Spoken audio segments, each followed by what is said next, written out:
Welcome into the live stream here for McCready and Siskey, powered by Rain Total Body Fuel. I'm Neal. That's Tyler. What it is, sir? How are you? Doing good. How are you? I'm all right. Getting ahead on a Monday. Big week. Big different week. Obviously, when you get used to being, I guess Ole Miss hadn't traveled. I cover Ole Miss for my day job. They haven't traveled since week 2. It's been a minute. So yeah, got a couple of road games. And you got up. basketball. And I have basketball starting. Yeah, the crossover has begun. The crossovers, you have to manage your time a little better. I love it. So yeah, I got at in Athens this week, and then in Norman. Are you going straight there, or are you coming home? No, I'm coming back. Are you flying to Athens, or are you driving? No, I'm driving. Why don't you just go from there? Because that'd be all week. But it's 1 day difference, right? You're coming home for one night. No, I'm coming home. I'm just going there and back tomorrow. Gotcha. I thought you were going tomorrow, Wednesday, come back Thursday, and leaving Friday. No, if I did that, I'd probably just do that. But no. Gotcha. No, I'm just driving over. Shout out to the SEC for getting Chris Beard on tomorrow. Yeah, they go tomorrow around midday.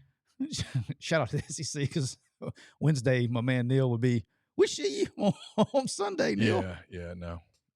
I thought about making Birmingham a halfway spot for Athens. Yeah.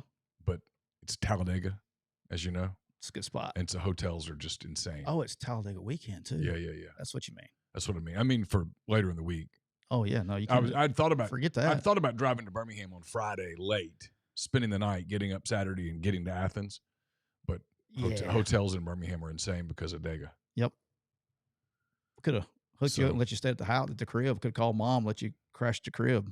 Aniston could have done that. Yeah, you'd been real comfortable with that. So I'm just going to I'm going to, I forgot what the name of the town I'm going. I'm not going all the way to Athens. I'm like 30 minutes out. Then I'm going to get up early and just get to Athens before the traffic is insane, and I'll just walk around for a while. Hey, it is. It's it looks like the weather. Looks like the weather's going to be okay. Yeah, once you get there and get parked, you're good. It's just I don't want to do that deal where I'm trying to find my way in 7 hours. I mean, I'm going to get there super early and just I'll walk around Athens. I like Athens. I'll kind of walk my way. I'll walk downtown. You can walk downtown from the stadium. They don't give you a parking pass? Yeah, I have a parking pass, but I'm going to go ahead and get parked is my point. We went to, because we had, when I went with, went to saw, when my good friend was the offensive line coach there a couple years ago, I went and watched Georgia play Arkansas. And it was like, it was 11 a.m. kick or whatever it was, 11:45 kick. Brother, traffic getting out. And, and she had all the passes, and it was interesting. Yeah. Interesting flow. Last time I went there, it was brutal getting out. Yeah, it is what it is. Almost like Baton Rouge is tough too. Oh, it's the worst. Yeah. It's like people make fun of LSU fans for leaving early. I absolutely get it. If you wait till the game's over and you leave with 70,000 other people, 80,000 other people, you're in traffic for 3 hours. Yeah.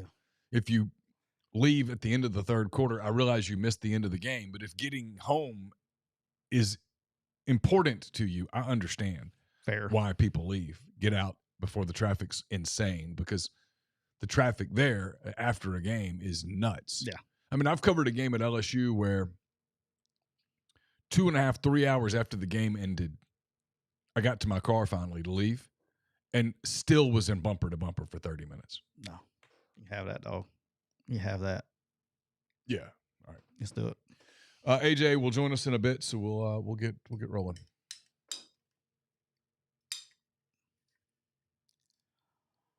Welcome into episode 315 of McCready and Siskey, powered by Rain Total Body Fuel. I'm Neal McCready. That's Tyler Siskey here on this Monday, October the 13th. Hope everyone had a good weekend, a nice weekend, better weekend than the Chicago Cubs. Hope that wasn't the. Hope you had a better weekend than those guys did. Go Dodgers. So. For the Imperials at this point. At this point, yeah, I just want the Brewers to lose. Yeah, I just hate them.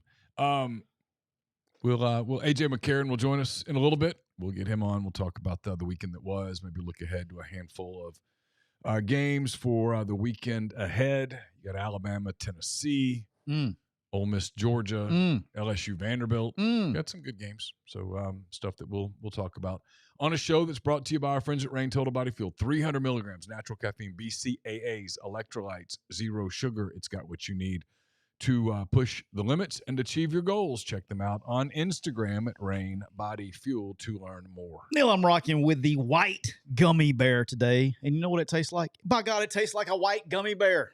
So if you like white gummy bears, this is the one for you. Get your mind right. Get you locked in, cranked up, ready to go. A little white gummy bear. Rain. Yeah. Get you going.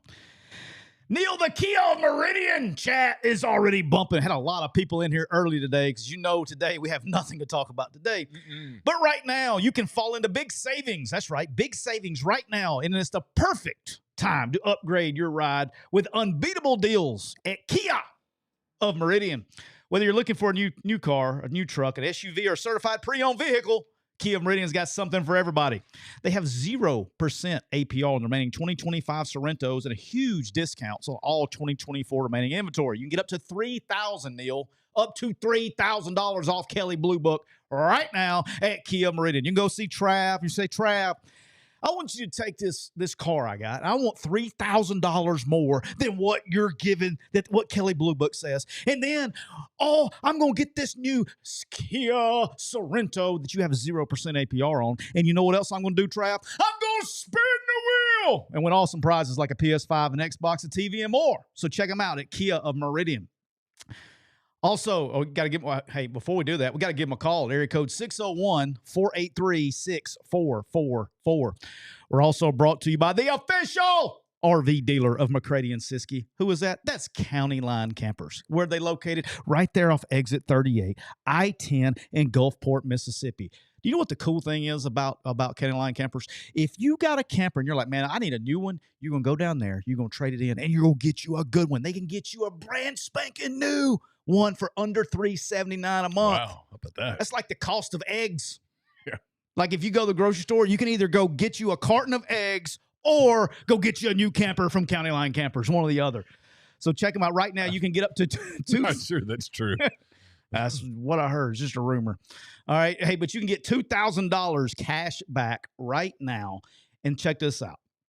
You can cruise on down. You can take a look. You can check them out at countylinecampers.com. And make sure you give them a follow on Instagram, on TikTok, YouTube, and check out Rob and Miss Destiny's great videos as they walk through the wonderful life of that. How about that? You just remember to start Instagram? Hello, Instagram. Welcome. Had it set up. It's all right. It's hard to remember that. That's a lot to do work to get on Instagram. It's a lot of work. I've got a lot going on Monday. And so I was trying to transcribe Lane Kiffin from earlier. Carson was in here. He's on fall break for a couple of days. He was talking to you. I had everything set up, but I was trying to be efficient with my time. Because I'm going to lose a Tuesday that I normally do a lot of stuff. Yes. So I was spending today getting ahead. I understand, dog. I do it all the time. I know what you're talking about. You gotta do Thursdays and Fridays and Wednesdays work on Monday. Yes. I get it. I'm with you, dog. I'm with you. All right. We'll get started. AJ will be here in just a second. All right, Neal. Hey, I'll tell you real quick. We'll take care of this real quick. Don't forget, we're also brought to you by our friends 47 Vodka. The vodka's smooth, the bottle's bold, and for a limited time, the deal is unbeatable. 47 Vodka's Presidential Gold Edition, complete with gold flakes. See the gold? I don't know if you can see it or not. Engraved cork. It's nearly 50% off. Friends are stocking up. Your liquor shelf deserves this. Go to 47vodka.com right now. Get the vodka that drinks like a statement. It's made in MAGA country. Proud of it. 47 Vodka. How about that? .com. How about that? How about that? All right, Neal. Let's get right on into it. All right. There's a rumor going around that James Franklin, not really a rumor. I was going to say this is not a rumor. This is fact. Got fired yesterday. He's owed $49.7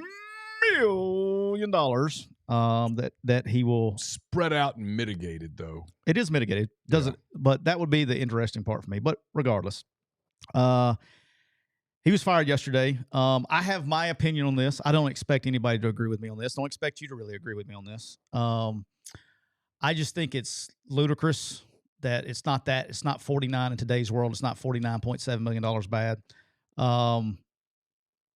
As I said, we just happened to be talking about this last week. It was randomly. It wasn't by design. I didn't know anything was coming or anything. I looked this up. You can do this whole, we talk about like right now, Lane Kiffin. This is where I'm trying to get my common sense approach about it. And I'm going to tie this in at the end is, all right, Lane Kiffin in his last 32 games is 27-5. That's correct. 2 weeks ago, going into 2 weeks ago, in his 32 game stretch, James Franklin was 26-6. He was was a full game back of Lane. Was a full game, a whole game back of Lane. But he was one play basically away from going to the national championship game, literally in the year 2024. Yes, 25. We're in 25, yeah, We technically 2024 season, but it was the actual game took place in 2025. It did. And he was let go following 3 consecutive losses. And just to put this in perspective, we got a lot of Ole Miss fans that listen. Like, let's answer. I'm going to ask you a question. In any world, could you see if Lane Kiffin lost to Georgia, lost to Oklahoma, and then South Carolina came to town and beat Ole Miss? Mm-hmm. Do you think there's any chance that Lane Kiffin is getting fired on Monday or Sunday? Absolutely not. I mean, it's not even in the 0% chance, right? Yeah, he'd have to commit a scandal. And it's. And even then, I think they try to cover it up. I'm kidding. No, he would not be fired. No. But to me, that conversation wouldn't even happen. James Franklin, I imagine if he really wanted any of the current 8 jobs, besides the one that just let him go, any job that he wanted, he would be an immediate candidate to any job that he wanted, and that it's open right now. I think he already is. But I'm saying literally any of them he would be the top of their list kind of deal. So It's not like the fact that people are acting like this guy's a bad coach. It's the world we're in right now. And look, it's their right. I'm going to say this too. It's their right. It's in the contract. They have the right to do that. Yeah. Okay. Yeah. And I said this last week, and it's like I understand that they're a blue blood and they want to win, and there's like this moniker around him that he can't win the big game. Well, you got to win a lot of games to get to a chance to win the big game. It's my opinion that this is preposterous. It's not $49.7 million bad. Did they lose 3 games? And I'm not excusing losing games. Okay, it's not an excuse. He shouldn't have lost to UCLA. Shouldn't have lost to Northwestern. Shouldn't have lost to, he's going to lose to Oregon. But like literally balls on the ground, fumbles on the ground, he could have fallen on it, and we'd be having a different conversation right now. He's really good with the players. He's really good in the community. He's 53 years old. Mm-hmm. It's not $49.7 million bad, in my opinion. I think it was an emotional decision. And if you say you can make the argument, okay, he hasn't got us over the top. Okay. Who are you going to hire? A few things here. Who are you going to hire that is going to take you over the top? Well, I mean, I think, number one, I agree with everything you just said. I mean, I think they're going to hire Matt Rule. And whether Matt Rule is $40 million better than James Franklin, I don't know. Is he better at that? Is he the guy that takes Penn State to – I mean, there's not a lot further for them to go. They've been a playoff team. They went to the semifinals. 3-point loss, 1 play. I mean, is he the difference? Look, I've never been there. I don't know. I don't know the inner dynamics of Penn State. I don't know. To your point, and I've been saying this for a long time. This is why people keep going, well, I tell you, the transfer portal and NIL and rev share and stuff is going to change the sport. My response to that is always, nah. You guys, meaning everyone, are so emotional during the season that you make emotional decisions. I mean, no. And if you think about it in practical life, what do we always tell somebody when they're about to make an emotional decision? Hey, man, take a deep breath, sleep on it. Yeah. Right? Let the emotion which is a nice way of saying calm down. Yeah. Right? In this case, very clearly, I mean, I don't know this. I'd bet a significant amount of money on it. Some boosters got pissed and said, how much? And somebody in Penn State said, look, it's going to be $40-something million. That's what it's going to cost. Okay? I mean, that's the contract. And they went, all right. And a week later, here it is. Now go do it. At which point, it's over. Yeah, and you go do it. That is their right. And so I'm glad you said that, because I agree with you. It's insane. That being said, the contract allows for it, right? And so right. if you're willing to live up to your end of the deal, meaning the exit fees and buyouts and such, and you decide that James Franklin or Kalen DeBoer or Lane Kiffin or whoever is not your guy anymore, and you're willing to make that payment, you have absolutely every right in the world to go kaboom right then. And so, I mean, that's what they did. Yeah, that's 100% what they did. Before we finish this conversation, ladies and gentlemen, boys and girls, children of all ages, fresh out of the saltwater air of Mobile, Alabama, the 3-time national champion, the 3-time world champion, and the co-host of the Dynasty Bama podcast. I thought we were about to add something else. Not yet. The man, the myth, this week himself. Maybe we can do that next week, but this week we are not. And until when he tells me I can say something, all right, I'm going to grill you right now. Are you a candidate for the Penn State coaching job? AJ, right now, are you a candidate for the Penn State coaching job? If they promise to fire me in a year and I get $50 million, yes. Yeah, me too. There we go. Me too. How we doing, sir? Hey, can I be your marketing director when you do that? I get like $2 million of the $49 million. I get to be fired a year. Okay, cool. I mean, that's that's not really asking a whole lot. Yeah. Some of those marketing guys get more than that. They get 5%. You could get more. I think you undercut yourself. I just don't want to do anything and then get fired in a year. That's all I want. Love it. AJ, we were talking about James Franklin. I know you're coming on. You're busy. Thank you for showing up, by the way. Thank you, sir. Thank you for being here. I know you're busy. Yes, sir. So here's my deal. This is crazy. I know. It's awesome. It makes me want to laugh. Yeah, I know. How many takes did it take? I bet he had an outfit change too. I was having to wear some clothes that I don't really like wearing. Yeah, worn in a while, probably since pregame. Yeah, but it didn't take. I'm used to the teleprompter. Yeah. So good. There you go. They were like, I told them it wasn't going to take all day, but they didn't want to listen. You got to tell them. But it was good. All right, we're talking about James Franklin. Get you out of that. I'm going to get you out of that one. All right, we're talking about James Franklin and getting let go and all that stuff. And here's the other thing I want to say about it. All right, and we kind of already talked. I'll turn it over to you, AJ, if you got any takes on it. But right now, there's this big. Everybody wants to go Matt Rule, and Neal, you said this, and it's 100% true. You said it in the past when coaching searches come up. Usually, the first guy mentioned is not the guy. Very rarely. It's usually the case. Except that Ole Miss, when the only guy that was mentioned was Hugh Freeze when they were getting rid of Houston Nutt. It was the only name, and people would try to throw other names. I'm like, it's Freeze. It's Freeze. It's Freeze. Really? It was Freeze. Yeah, I didn't know that. But here we go. Is the thing that from a coaching search perspective. And, Signetti's name's going to get thrown around a bunch in coaching searches and things like that, too. You got to remember I always say this, if people could take themselves out of their body and move yourself in the way that the coaches actually think on this, when it comes to Signetti, or right now, Matt Rule, because he's only got one loss, I think we're going to be it's going to be interesting with some of these candidates for these jobs. It's like when Lane's name gets mentioned for other jobs and things.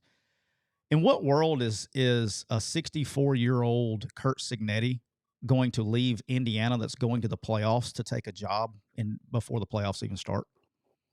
Well, he's not. So it's going to be when you're going to get a sitting head coach, and like if you're a Penn State, I mean, it's a world. If Florida comes open, if Auburn comes open, which we all know what's coming at the end of the year. Yeah. There's a world where Matt Rule and Nebraska are in the playoffs. So my point is, it's not likely, but it's possible. It's probably all these people that are throwing out these, just so everybody knows, and I want to be very transparent on this, per sources. Okay, all these names that get thrown out about a lot of these times, it is literally smoke screens for someone else to buy time. Okay, yep. And also it gets the coach raises. It gets them raises. Sure. It gets them raises. Agents are being agents. And the agents will give the names out to get it moving too. Seen that happen. All right, so I'd pump the brakes on all the names until it gets a little closer to time. But I don't think, Signetti's going like, dude, he'll be 65 before he coaches a football game next football season, wherever that's located. He's not going to go, man, I got a great team right here. We're going to the playoffs. I'm just going to dip for what? I think Indiana, he's already making 8.5. Hell, you're telling me Indiana's not going – now you're basically giving Indiana a 6-month head start. Same thing with Nebraska. You're giving them a 6-month head start to raise all the money they can to get him to stay, right? Yeah. And then the other thing is this, and I've said this and I'll always say it. In Matt Rule's case with Penn State, okay, that's where he played, that's home, all that stuff, okay? Just remember, they will never love you as much as you love them. Guy was literally 2 weeks ago was top 5 team in the country coming off a semifinal game where he was one play away from going to the national championship game. We see you. Okay. They're not going. It's a loyalty is a one-way street in coaching. It's a one-way street. And so I would be very cautious of leaving my nice cozy bed making 10, like Signetti. How long do you think it's going to take for Indiana to want to fire Kurt Signetti? I mean, it would have to go really, really bad for an extended period of time. I mean, he's 65. It's probably, you know what I'm saying? Like, this guy can make $10 million, $12 million a year for the rest of his life as long as he wants to coach. Or go somewhere where, by God, if you don't win the damn thing, we see you. But look, I mean, again, I'm going to repeat what I said a minute ago. Penn State made a decision. It doesn't mean. No, I'm just talking about if he were to leave. Yeah, like, let me finish. Penn State made a decision. It doesn't. It's a perfectly legal decision. But look, there's a lot of worlds where it ends up being the wrong decision. It ends up being an emotional decision. Now, I'm not there. I don't know what's going on behind the scenes, if anything. I don't know. But look, we've got a system now where only 12 teams are going to be happy at the end of the year. I mean, that's it. And of those 12, some are not going to be happy. Correct. I mean, some it's going to take different things to happen within the 12 to be happy. And so, I mean, and I've said this for a while, and you guys can weigh in on it. But I notice it more and more, and I think I'm right. Okay, I don't have a team, and so I watch sort of dispassionately. And what I see, and a lot of this is social media, and that's not everybody. I get it. But it's more emotional than it ever even used to be. Agree. And people are – one of the things that works against James Franklin is that not only did he not win this year, but Ohio State's winning again. And Oregon's winning again. And now Indiana's winning. And people go, well, you should be – everybody can't win. Everybody can't win. And so, he takes – I don't know, maybe he turned the wrong people off. Maybe he said the wrong things. I don't follow them on a day-to-day. I don't know. But, hey, they had the right to fire him as long as they pay him. And, look, I think James Franklin's going to have multiple choices by the end of the season. I don't think he's going to be out of coaching for any period at all other than like 6-8 weeks. And, I mean, I've already heard him linked to North Carolina. I've already heard him linked to Florida. I've heard him linked to Auburn. There were people at Arkansas today trying to see if Arkansas could interest him or he would be interested in Arkansas or whatnot. I mean, this guy's going to have choices, and we'll find out at some point whether Penn State made the right move or made a disastrous move. I don't know yet. There's no way to deliver that verdict. But I get what you're saying. I get what everybody's saying. Oh, this is crazy. This is insane. I mean, the sport's insane. If you think about the way that things are done right now, so it shouldn't surprise you that things happen that you look at and go, wow, that's crazy. But they have the right to do it. They did it, and they'll have to pay him, and they'll have to hire someone else. And, yeah, a lot of coaches are going to use these openings on these carousels to make more money. I think you're going to see multiple schools get ahead of this and do new deals with their current coach to prevent that chaos from potentially popping up in December. But we always said, I know I'm starting to get long-winded on this, but for everybody said, man, this rev share thing's going to come in and it's going to take coaches' salaries and get them under control. No, it's not. Nope. These people are not professional business people, and they're dealing with professional business people, Jimmy Sexton and Russ Campbell and all of those people. And their job is Trace Armstrong. They have one job, and that is to get the best deal for their client possible. I made people on my message board mad yesterday when I said it's not Jimmy Sexton's job to protect the schools. It's not Jimmy Sexton's job to protect the sport. And in fact, if I'm one of his clients, I'm saying, hey, don't worry about the damn school. Don't worry about the sport. Worry about me. No, I'm totally serious what right now. What you get that 3% for, dog? I mean, I don't give a damn about the sport. Take care of me.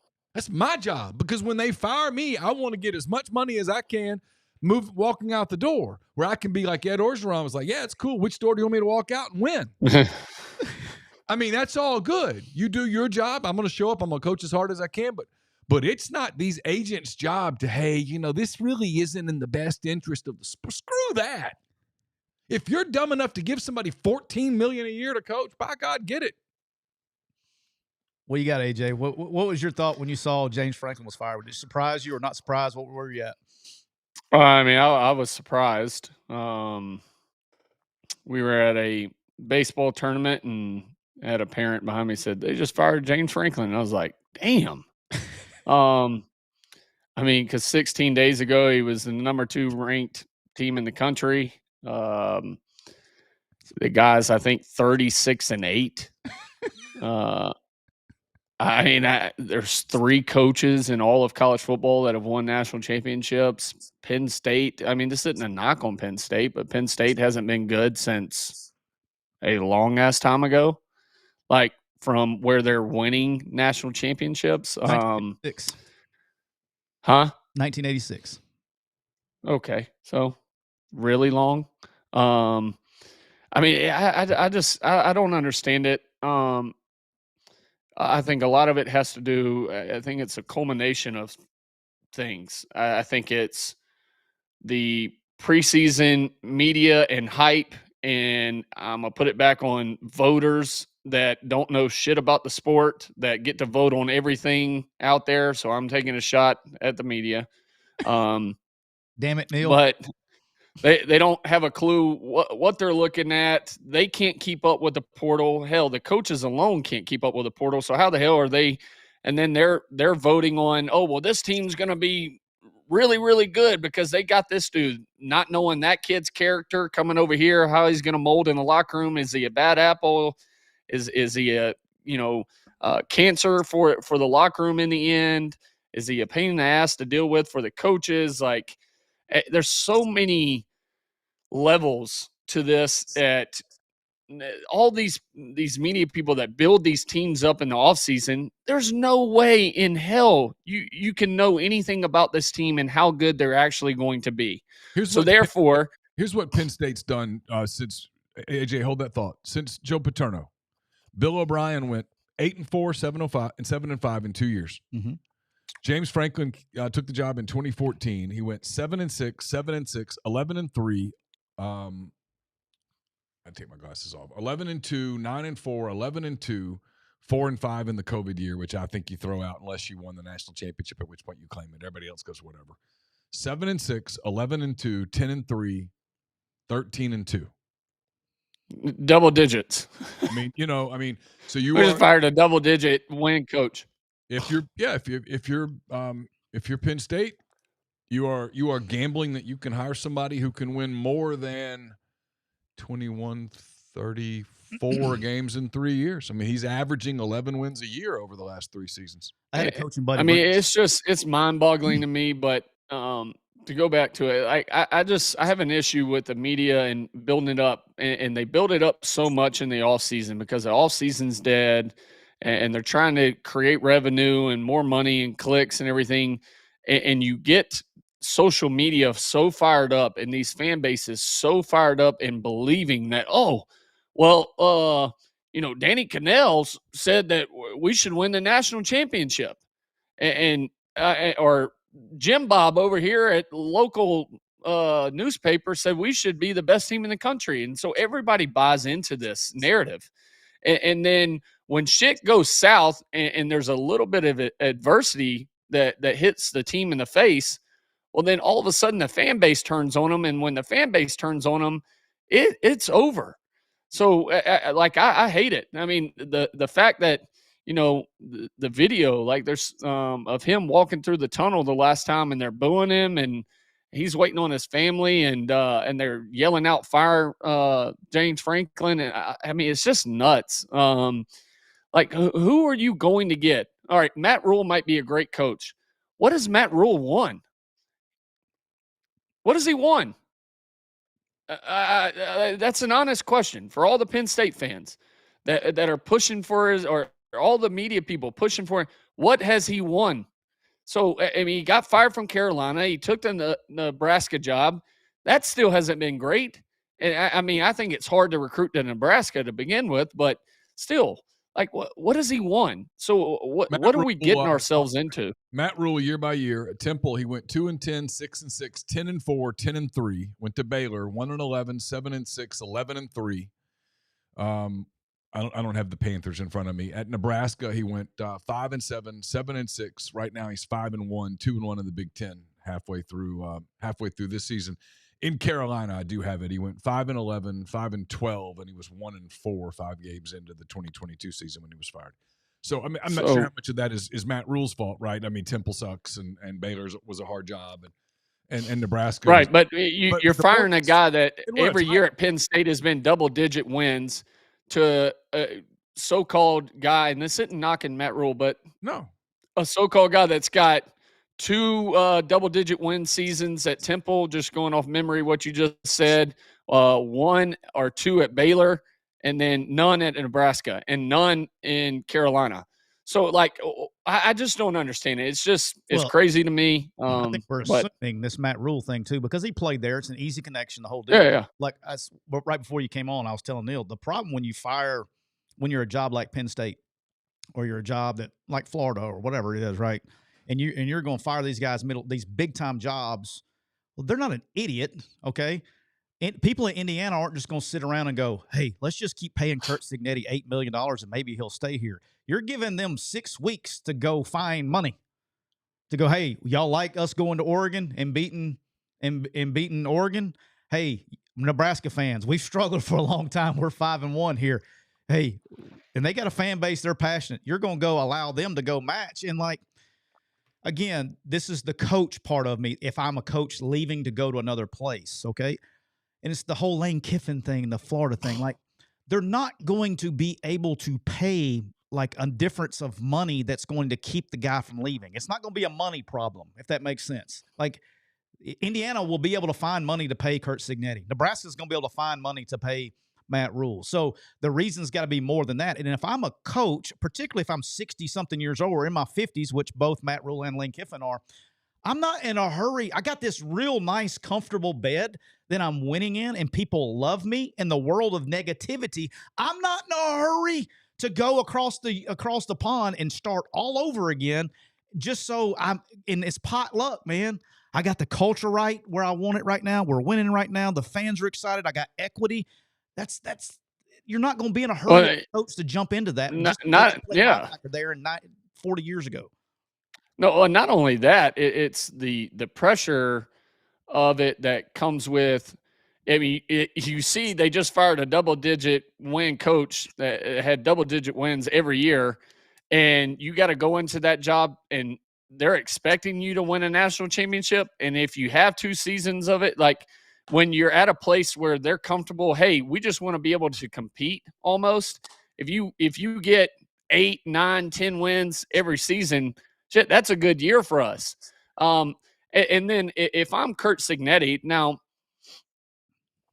I just don't see him leaving Indiana, because he could say, hey, you pay me plenty of money. Go find extra money so I can have the equivalent to this team we have this year or better in the future. So let me use some of that money. And I mean, they're going to use it in ways they can, but to make sure they get the athletes there that they need every year in and year out. I don't know why you would take the Penn State job. It's not that appealing to me, especially when you got Oregon and Michigan and Ohio State and all these other schools in the Big Ten. I don't see it. But also this weekend, UAB fires Trent Dilfer. I guess did that. Did you know that? No, I didn't. Yeah, there you go, AJ. You want to go to Birmingham? We'll make some calls. UAB fires Trent Dilfer. Oregon State fires Trent Bray. Bad weekend to be a Trent. They were 0-7 his second year after taking over. So that makes 8 openings. That joins Oklahoma State, UCLA, Virginia Tech, Stanford, and Arkansas. So you got Penn already here in the second week of October. That's where we sit. And I think we got others that will be joining sooner rather than later. All right, let's get into the. It's going to be this way in college. I mean, from now on, I think you'll see more coaches getting fired every year than we ever have. Well, here's the other thing too: is like, here's my, and this is where I'm 100% wrong. I'm going to tell you where I'm wrong. Unlock your truck, Carson. It is unlocked, isn't it? I did unlock it. He asked if you'd unlock it. Well, the reason I said I think you'll have more coaches getting fired than ever before is because of the NIL effect around college football and people giving so much money for years now and them not seeing success. And now they feel like they have a bigger say than what they actually do. And it's like going to you've dealt with it, Cisco, like it's going to a St. Paul's or a UMS and you got a kid's parent that's a massive donor over there. And because he's a massive donor, he thinks his kid should be the starting running back or safety. And I mean, he couldn't play dead in a Western movie. I made people so mad at St. Paul's. Hey, he's not lying. I made people so mad at St. Paul's by not playing politics.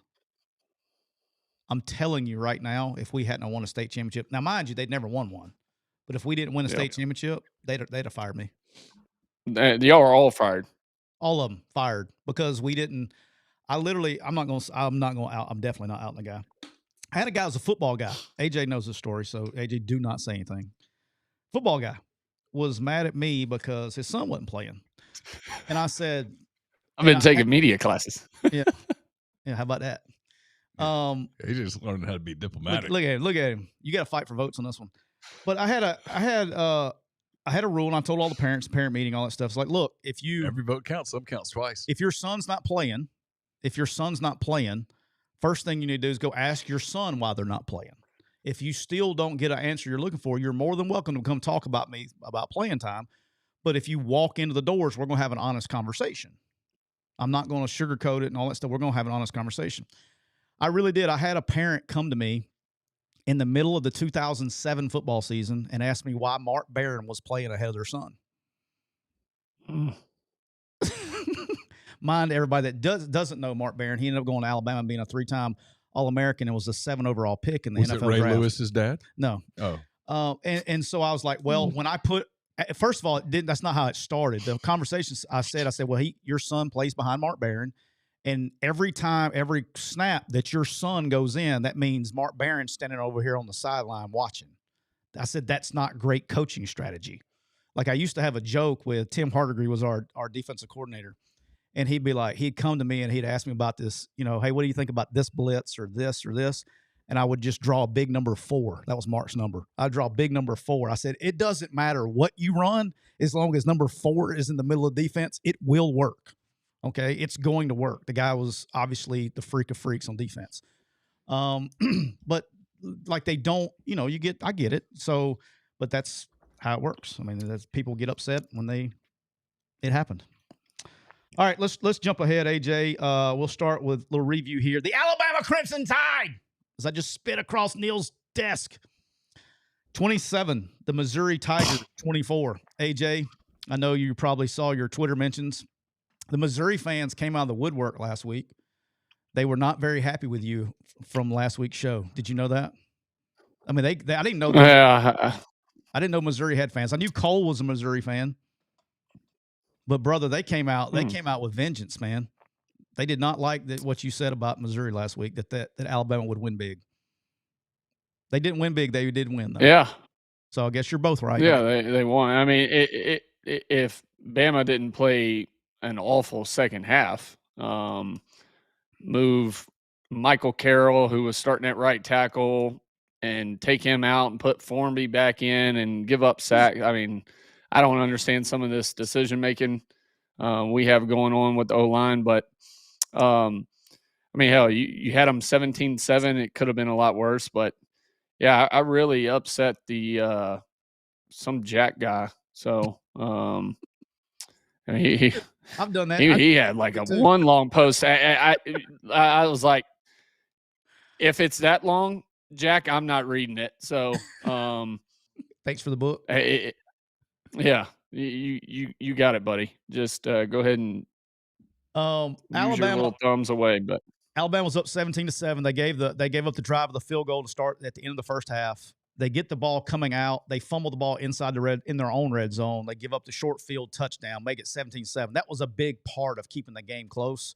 And then really both teams, to be honest with you, both defenses kind of stepped up. I think the DNs at Missouri, they got two really good rush ends. Those guys got after it. And then I agree with you. Formby struggled with a speed rush. He was getting – and I need to go back and watch the actual tape. I'd be interested to go back and look at some of those drops. It looked like Formby was – for the fans that don't know, anytime you're in drop back, you're kind of protecting for this spot 7.5 yards behind the center.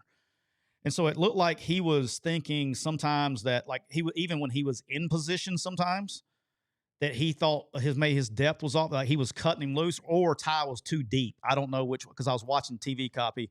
But there were times when he wasn't really out of position, but then kind of gave up and was going to do the wash around. And expect Ty to step up. So I'd be interested to look at the drop point, the protection point on some of those. Bro, there was times he didn't even get a hand on them. I mean, listen, I know, but I'm stick his ass back at right guard. There were several that were not sacks that, he doesn't need to be playing tackle. No. There were several. He's a right guard or a left guard. He's a guard playing tackle. But that's just also the world we live in. There's a lot of guards playing tackle right now in football. Well, the freshman was playing fine. Michael Carroll was fine. Like, leave his ass at right tackle. What I understand Formby but he is not a right tackle. Like, stop. Yeah, Ole Miss fans. It's so bad. 2 years of a guard playing tackle at right tackle. But yeah, I mean, listen, Alabama should have.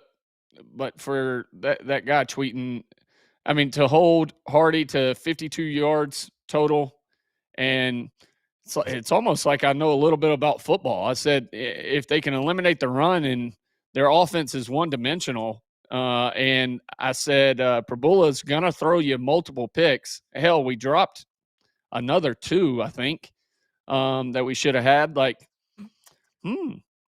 maybe Jack needs to listen to the podcast and pay attention. Yeah. But I thought again, they went a little Alabama. I still think Alabama's in good shape because they've established this identity. I'm not, every time I see Jan Miller try to run outside zone, I cringe though. I understand why they have to do it. They got to for the play action game, and I understand why they have to do it, and they got to do it some, but they're not an outside zone team, particularly to the right side because of the aforementioned issues at right tackle. Yeah. But direct runs now, they can get down, like their direct runs, their downhill runs, duo down. They can get after it. They host Tennessee this week. We'll get into that game just a little bit. That number is huge, but it is what it is. All right, the Georgia Bulldogs 20, the Auburn Tigers 10. I don't know if I have ever witnessed a game, coaching or watching on TV, that got flipped on its head more than this game. I don't know if I've ever seen it in my life. Now, a couple things to keep in mind here. To AJ's point, he's probably going to say this in a minute. He's said it on the show 87 times since he's been doing our show. Kirby Smart's one of the best halftime guys ever. For those that don't know this, interesting fact here. In the last 6 quarters, this would be a good thing for your articles this week. In the last 6 quarters of second half football, so in the last 3 games against Auburn, Kentucky, and Alabama, Georgia has given up 7 points on defense in the last 6 quarters of second half football. It's more than a point a quarter. Just a little bit, like 1.1 points. All right, 1.2. But Auburn is going in. Okay, there's a couple serious things here. Auburn's going in. You've probably seen it by now if you didn't watch the game, Neal. Auburn's going in, runs quarterback sneak, ball gets popped out. They call it a fumble on the field. Okay. It is my opinion my opinion, Tyler Siskey's opinion, no one else's, I think he scored. 1. 1B is I also know that Ken Williamson is the white hat. And there was in no realm of dimension that we're in that Ken Williamson crew was going to overturn that call. So once it was ruled a fumble, it was not coming out. Now, here's the other thing.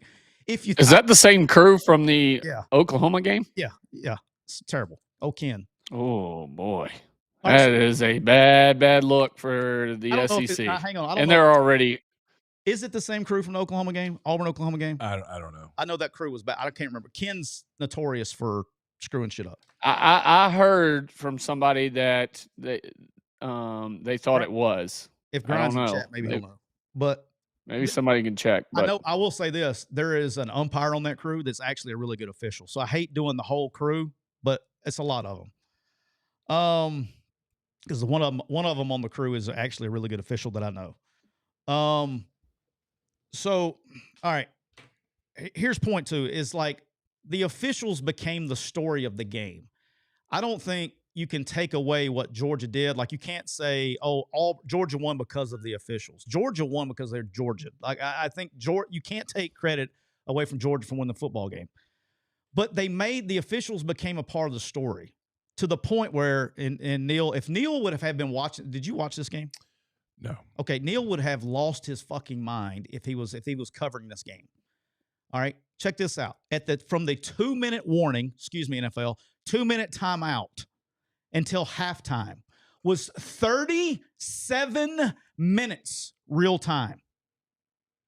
From the 2-minute timeout until halftime was 37 minutes of real time. They stopped the damn game to review everything. It got crazy ridiculous. On the fumble, if you throw your bag on the fumble and it's a fumble, okay, then the Georgia guy recovered it and scored a touchdown. They didn't let the play continue. That's one thing. I think he scored whatever, okay? But it should have been a touchdown Georgia if they threw the flag. If they threw the bag, then you got to let the guy finish the play. They didn't. All right, obviously the one that's going to get everybody fired up and it's got the social media fired up is the Kirby Smart timeout clapping, right? All right, I am of the opinion that Kirby Smart was calling a timeout because he was 100%. Running the sideline, calling timeout, looking at the play clock. His eyes go up. For those that don't know, the play clock was up at the left. Calling timeout and saying the words timeout. And then he probably realized, hey, Kirby, I would have done the same thing too, so I ain't hating. Going, oh, shit, I just burned my second half timeout in a 1-score game, and he was probably about to get the snap off. No, I was clapping. I was clapping because they were clapping. Okay, so let's say his post-game interview is fucking hilarious. Hey, I ain't mad at it. I've done the same thing. I'm not mad at it. However, if you're the line judge, you go to Kirby and you say, hey, Kirby, you want the timeout or a 5-yard delay of game penalty? Which one do you want? In no world have I ever seen, let's just put 25 seconds back on the play clock and have a redo. Like that one was, hey, it's either delay of the game on the defense for clapping, it's a delay of the game because you didn't get the playoff, or it's a timeout. I didn't know redos were in the book.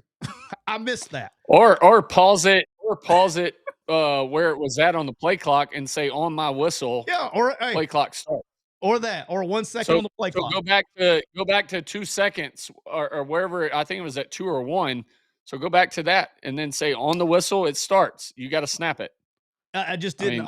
And then the other thing they did at in that 37 minutes of real time there, they stopped the game to check a completion. That was the most obvious completion of all time. It wasn't even. Nobody really questioned why they stopped it. And then while they were reviewing the completion, they threw a guy out for targeting. There was that, and then it's the stuff they didn't call. All right, I'll give you something that nobody's talking about today. If you want to go back, a lot of you have DVRs. If y'all want to go back and look at something, when Georgia scored the touchdown, it was a 3-point game. They had 3rd and 2 at the end of the 4th quarter, and they scored a touchdown. On that play, the entire right side, including started with the right guard, right tackle, and then tight ends, all of them very obvious false start. No flag. Like that was the bigger issue to me. Is it was 3rd and 2. Instead, now you got them 3rd and 7 in the red zone. Now you got a chance to get a stop and kick a field goal. where it's 16-10 and you got a chance to which they haven't been doing because they went drop back, but you got a chance to score at the end of the game. The entire right side, go back and watch the last play. The entire right side of the offensive line false started and no flag. Like obvious. It wasn't even like close. It wasn't like one of these, in the NFL, some of these guys will get the jump to snap and their tackles will jump to. No, it was obvious. They had their hand in the dirt running, but it was visibly obvious that the whole right side of the line false started. They didn't call that. That was a bigger play. That was a bigger issue for me. All right, I say all that to say this. The problem, why you can't take it away from Georgia, is Auburn completely was not composed. Was not composed from that point on. They let the officials get them out of their game. They were completely dominating the game. I mean, completely dominating the game for 29 minutes. I mean, it was like 240, 50-something yards, like 30. They were totally dominating the game. And from that point on, it completely flipped the entire other direction. Like it was like two different damn games. It was bizarre. But they did not do a great job of holding their composure.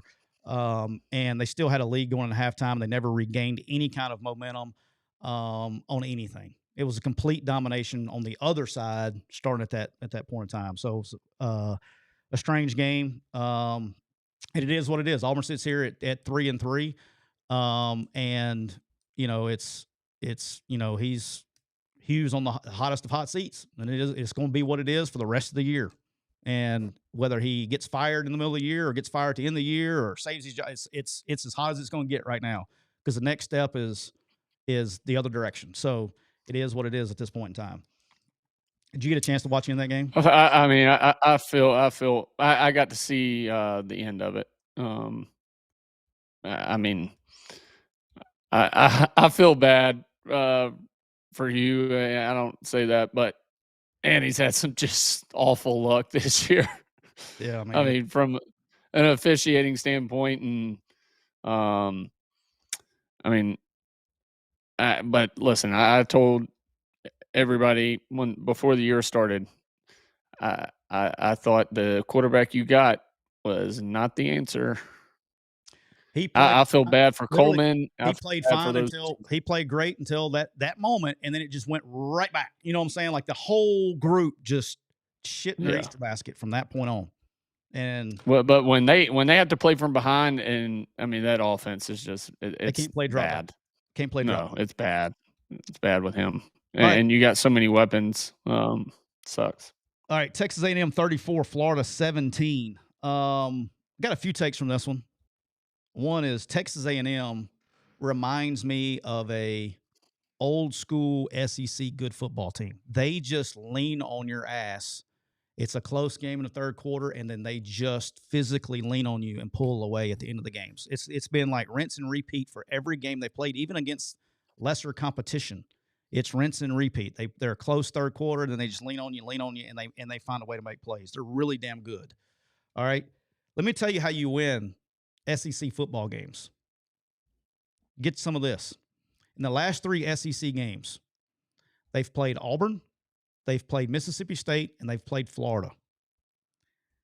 The combined third down conversion rate for in those 3 games, there are 2 for 33 against Texas A&M defense on third down.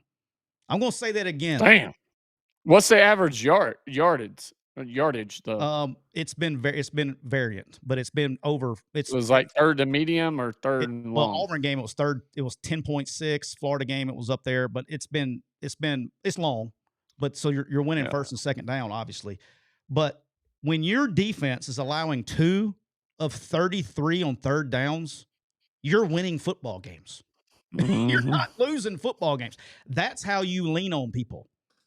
2 for 33. That's insane. I mean, I don't care if you're playing a D2 team 3 straight weeks. That's hard to do. That's really damn impressive.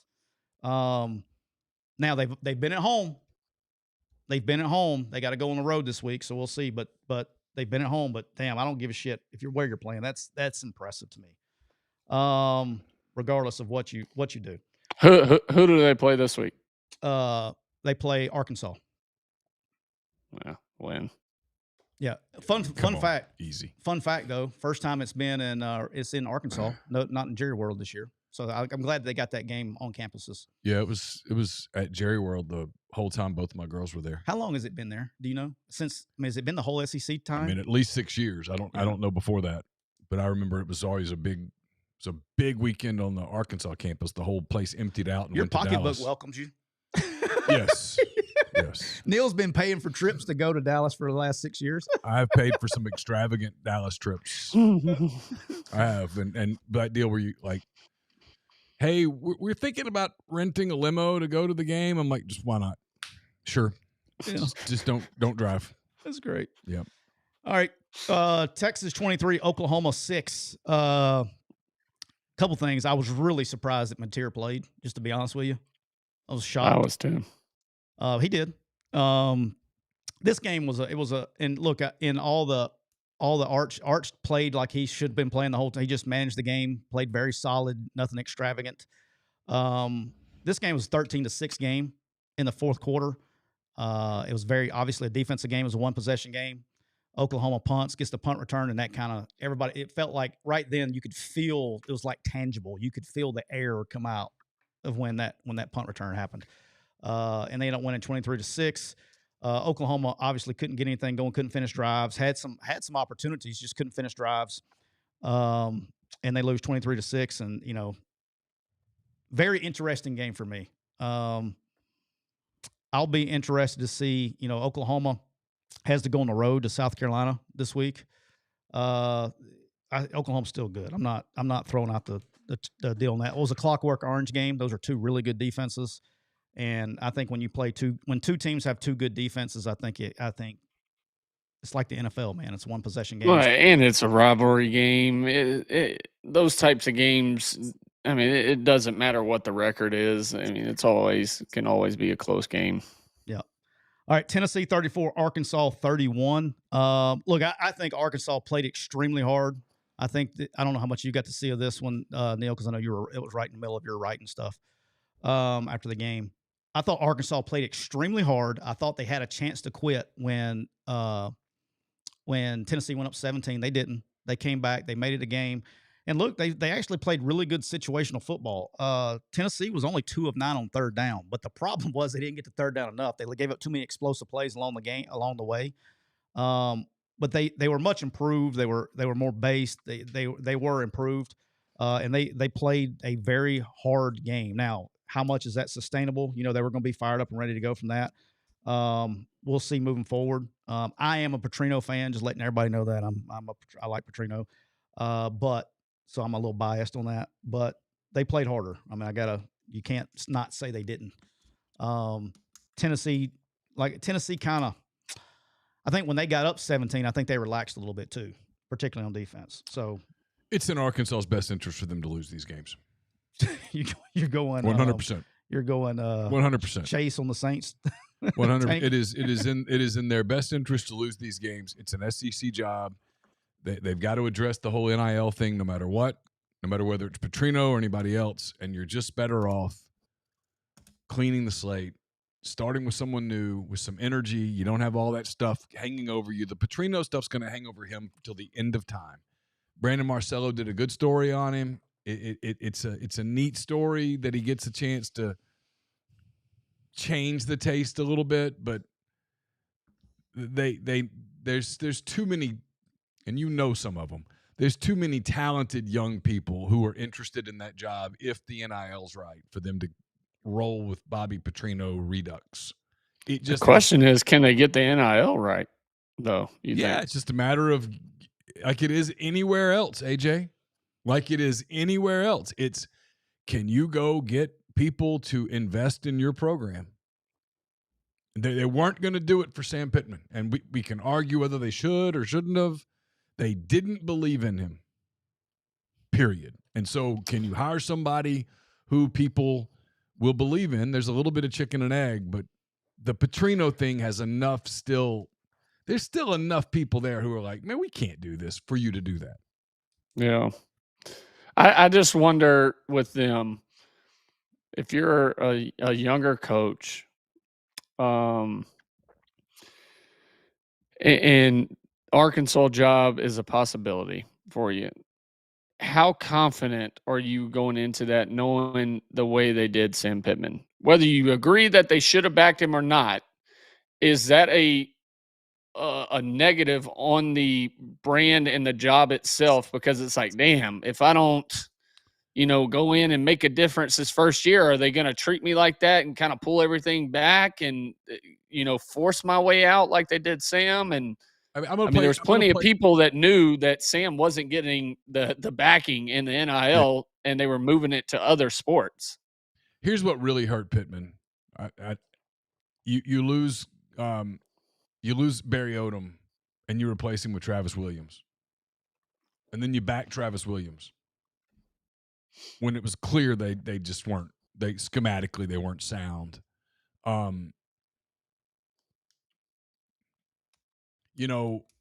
What else hurt Pittman, fairly or unfairly, is that he got hired the same week that Ole Miss hired Lane Kiffin and that Missouri hired Eli Drinkwitz. And look at what those two coaches have done. And it just the optics were never great. And they lost so many close games late where decisions were questionable. I mean, I get what everybody does, but in this era, if you can win the way Lane Kiffin's winning at Ole Miss, and you can win the way that Eli Drinkwitz is winning at Missouri, and you can go do what Frank Cignetti is doing at Indiana, et cetera, I can't really question a fan base for going, screw this doesn't work in year 6. I get it. I would have fired him a year ago, and I like Sam Pittman, but I would have fired him a year ago. Yeah, to answer your question about a young coach, like it just depends on the person, I think, AG. I think coaches by nature think that you can win anywhere.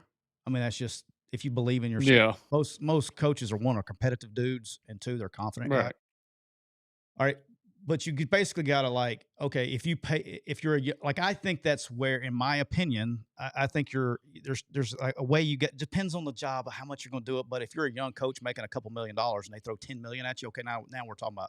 It's an SEC job. It's an SEC job. It's an SEC job. Right? The whole no one's going to take X job is such horseshit. It's an SEC job. People are going to take SEC jobs. These are. I would look for it's why like in recruiting, and you know this, Tyler, like the worst source you can have as a reporter in a recruiting thing is a coach. Because if I talk to 6 coaches recruiting the same kid, they're all getting him. I told you different. You did, but you understand my point. I mean, there's a confidence level with coaches that I think you have to have, that all these guys are going to think, I can be the guy that gets it done there. Yeah, I mean, but to answer your question. But out of all the SEC jobs, is that the least desirable job? No. It's not one of the most desirable ones, but it's definitely not one of the worst. To answer your question, though, I think in Arkansas's case, you're going to get one of 2 candidates. One, you're either going to get a young guy that's bumping up, or getting a young name that's bumping up, or you're going to get somebody that's on the back end on the back nine of their career. I don't think you're not going. I think this job is to the place where you're not going to get a sitting successful head coach. Does that make sense? Like you're either going to get a sitting successful Power 5 guy. You're going to either get a young guy or a guy that's either out of the game or needs a job or something like that. Those are the candidates. I don't think you're going to get a sitting guy that's doing well and making a bunch of money somewhere. Yeah, I'm just saying what schools in the SEC would you put behind that? Right now, Kentucky. State.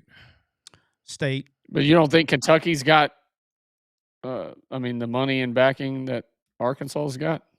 I mean, well, it's very similar hurdles where they're all in on basketball and those things before you get to football. And Arkansas's got similar. Yeah. Yeah, baseball. But y'all, they're all in on basketball at Alabama. They're all in on basketball at Tennessee. They're all in on basketball at Auburn. The SEC is about to be an absolute dominant basketball league. It's not like Todd Golden at Florida is not getting NIL. I mean, nothing against. It's bad. It's a bad narrative. Arkansas's deal is that the boosters up there did not believe in Sam Pittman. I'm not saying that they're going to believe in the next guy. I don't know, but they didn't believe in him. It was not a popular hire. Hunter Yurachek's done a really bad job with NIL and football. He was one of these guys that went into it at the very beginning going, this isn't going to work. He did the exact opposite of what Missouri did, of what Ole Miss did. And he got burned. He made a bad decision. I'm not saying he's a bad guy, but he made a bad decision. He misread the room, and I think he's going to pay for it with his job. And so the next person's going to come in, and they're going to have to get people up there excited about football enough to invest in NIL. I don't know if you can do it or not, but if you do, there's a lot of money up there. It's a extremely vibrant part of the country. There's no reason that you couldn't if you can get people to buy in. That's all I'm saying. You can do that at a lot of places. I mean, if you can win at Missouri and you can win at Ole Miss and you can win it at all these, you can win in Indiana, you can win there. It's hard. Is the Ole Miss job as easy as the Alabama job? No, but I mean, look what they're doing. The numbers speak for themselves. No, they've done. If you're Clark Lee, take that job. So here's the thing, right? Me, no, because I think he's they'll. But I'm going to answer your question. Like if I don't know, this is where, not to get into the whole NIL thing and start lighting matches, but if there's not going to be real rules on NIL, and I don't know whether there will or won't, I don't know. But if there aren't, I'd rather be in Nashville. I'd rather be someplace where people start getting excited and I can put some money into it because, man, if you can go buy players and you can manage the portal, you can win. I'm just thinking from a facility standpoint, Vandy's the worst in the SEC. I get my point, AJ, is I don't think that shit matters anymore. It only matters with 17-year-old kids. And so,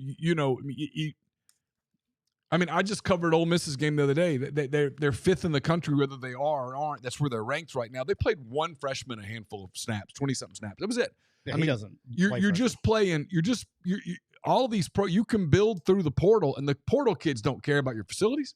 They care about how much you're going to pay me and how much I'm going to get on the field to get ready for the NFL. That's it. And so that's something you can't do at Vandy because of the admission stuff. But if I'm Clark Lee, supposedly they've really backed off some of that for him. If they have, then you don't. In my opinion, and I view this as a coach that's been employed. Like when you got equity in today's world, when they're trying to fire you every 5 minutes, aka Penn State, aka Auburn, Florida, when they're trying, you got that.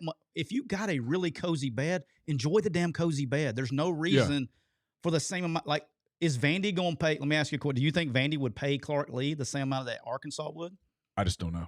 I don't think they could. I mean, I don't know if they have the backing that. I mean, I'm all for it. Like, I understand what Neal's talking about. But I think it's it's gonna take a turn in college to where it's kind of like the NFL, right? Where facilities don't seem that important, but the NFL used to be that way. But then all of a sudden it made a massive turn, right? To where from a free agency, and that's why I compare it to the portal, is dudes would not go to certain places, one, because of taxes, two, because of facilities. Yeah. Even if they were paying, this spot was paying them more money, because the facility side of it has more effect on you as a player and your success than people realize. And so I understand, like, hey, but I think as dudes, this goes on longer with the transfer portal and all this, and there's more, data on it. I think dudes will start paying attention to where it's like, okay, who does have, I might be getting paid $200,000 less to go here, but do they have the facilities and everything and docs and all that's going to take care of my body while I'm there?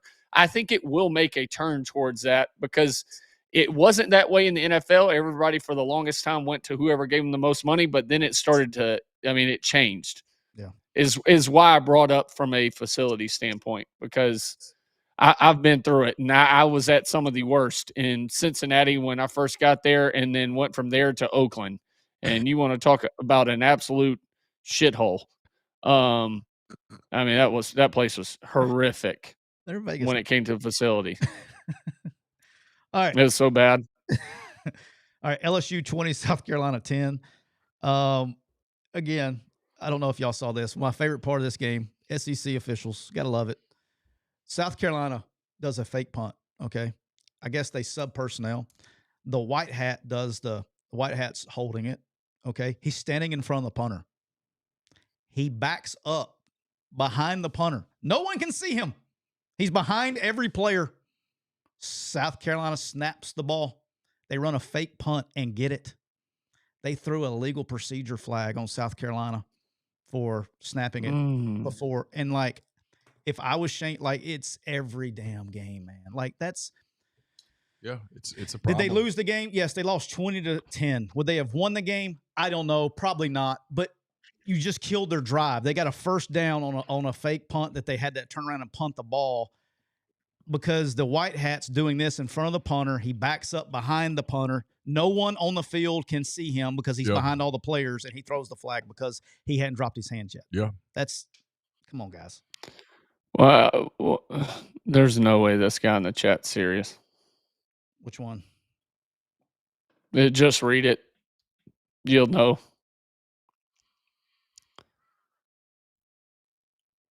I can't even fucking see it.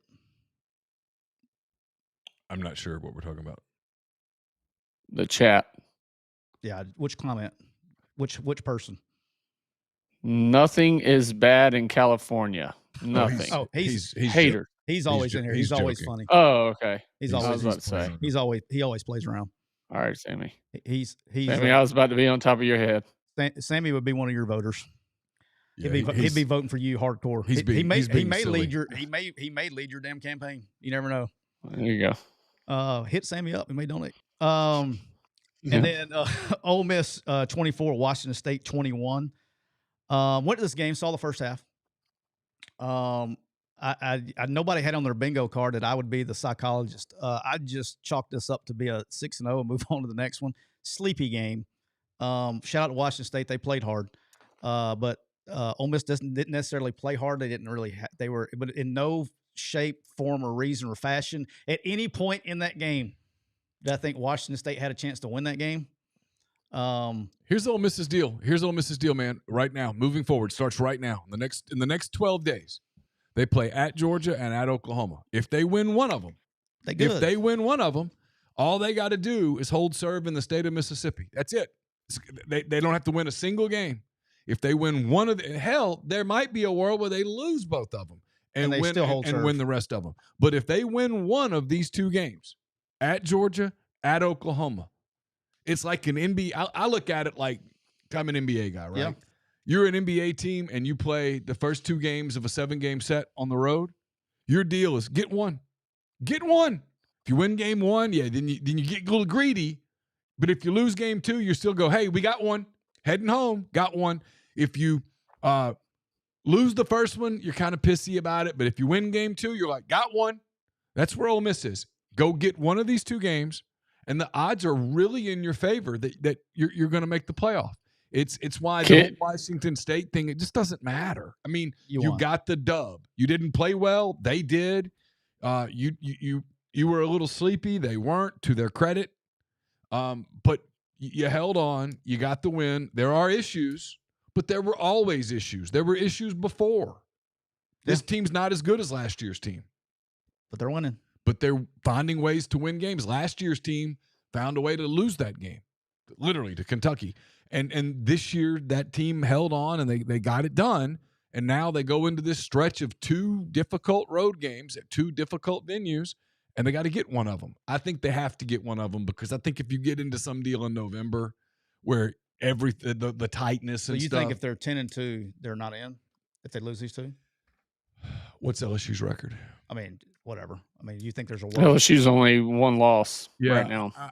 Do I think there's a world where a 10-2 Ole Miss with that resume got left out? Yeah, I do. I mean, I do. I don't think it's likely, but I think it's possible. My point was, I think if you lose these 2 games, the odds are you're saying it gets tense. Yeah, everything gets really tight. You win one of these 2 games, you've probably got margin for error in November. I think if they get to 10, I'm going to hold my media narrative since I'm media now, allegedly. I just don't think there's a world that a 10-2 SEC team is left out. Because I think probably or not. a Big Ten team. I mean, but there could be so many 10-2 teams, right? I'm with you. I think I think when all the smoke settles at the end of the year, I think because there's people have to play each other. I just think that a 10-2 probably SEC works team its way out. or a Big Ten team, I would be very surprised if a Big Ten or an SEC team with 10 wins gets left out. Now, ACC team or Big 12 team, Yeah, it's totally different. Different No, conversation. I tend to agree, but I mean, look, to AJ's point, and I've been saying this for a few weeks now. I mean, I'd have to go look at schedules, and I'm yeah. But is there a world where a bunch of SEC teams finish with 2 losses? There is. I mean, that's, like Alabama and Tennessee are going to play each other on Saturday. One of them at the end of the day is going to have 2 losses. Mm-hmm. LSU and Vandy are about to play each other. One of them at the end of the day is going to have 2 losses. There's a world where, Oklahoma play. There's a lot of games where you could play it out and have a whole bunch of 10-2 teams. And if you do that, my whole point with Ole Miss was they don't have – in a world where they go 10-2 and they win, they lose the 2 road games coming up, and then they win out. Mm-hmm. Their most impressive win is LSU at home, and everything else is kind of like, And so the resume is not awesome, and people get mad at me when it trusts me. I'd be much better off going, no, you bad guy. But look, if 6 SEC teams finish with 2 losses, I don't know that 6 are getting in. I think this is Lane Kiffin's best coaching job he's done since he's been at Ole Miss. If they win one of these next 2 games, I agree. I mean, I think even to this point, I think he's done a hell of a job. I think, and I know I get hate for this, I think getting what they're getting out of Chambliss because his weaknesses are his weaknesses. I think it's the production they're getting out of him for his physical limitations is really, really, really amazing. So you got to give them credit for that. And they're winning games, and they got to go play Georgia. He didn't rule out Austin Simmons playing Saturday. Now, not that he's going to, because you have to make Kirby and then prepare for both quarterbacks. Right. But he had some interesting answers today. It'd be hard to expect Austin Simmons to come in and tear it up after he hasn't played in 6 weeks. But whatever. That's why he gets paid the big bucks. I think I'm still just stuck on the. I mean, it's kind of mind blowing how many teams could end up with 2 losses. They could. I mean, because even if you had Georgia and Alabama going into the SEC championship at both 11-1, I don't think for sure I would be mortified. That's another shocked if they 2-loss team. If a team turned into a 3-loss team in the SEC championship game, they got precedent for this now. Last year with SMU and Clemson. All right, I would be shocked if they eliminated a team that went to the SEC title game. But here's my point, Tyler. Here's my point. Forget the SEC title game. I can get Alabama to 10-2 easy. I can get Georgia to 10-2 easy. I can get LSU to 10-2 pretty easy. I can get Ole Miss to 10-2. I just did it. I can get Missouri to 10-2 super easy. Super easy. I can't get Oklahoma there. I can get Tennessee to 10-2. I can get Texas to 10-2 just by winning out. That's a lot of winning, but that would be 10-2. I can get A&M to 10-2. I mean, I'm not going to fool with it. I mean, hypothetically, I could get Vanderbilt to 10-2. It's not going to happen. But the point is that you could end up with 5 or 6 10-2 teams, and if you do, they're not all getting in probably, especially if the Big Ten ends up with a bunch, and you get 2 ACC teams. I do think there's a world where resumes matter, and it's not just as simple as get to 10. Maybe I'm wrong. I don't know. We have 1 year of data, 1 year of data to support who all from Neal, who all from the Big Ten, I mean, really deserves to be in? Indiana, Ohio State, Oregon. Yeah, and you got an out now. They'd have to upset people and beat people, but that's USC, 3. USC has a pass. But that's 3. And let's say Notre Dame wins. There's 4. You get the group of 5. That's 5. You got 2 ACC teams. Let's say Georgia Tech goes 11-1. Miami, they're going to get 2. I mean, you're not going to get 6, 7 SEC bids. It's not. So that's 7. First of all, that's 7. That only leaves 5 spots. All I'm saying is that in a world where you had 6 or 7 SEC teams, 6 of them at 10-2, I wouldn't feel awesome if you asked me to bet. Do they all get in, or does at least one get left out? I know where I'd put my money. I just am not of the. My opinion is I don't think there's going to be that many at the end of the year. Yeah, there might not be. I'm just saying there's a world where it happens. These things usually play their way out, like they did last year, where 3 SEC teams ended up with 3 losses. But I mean, we'll see. All right.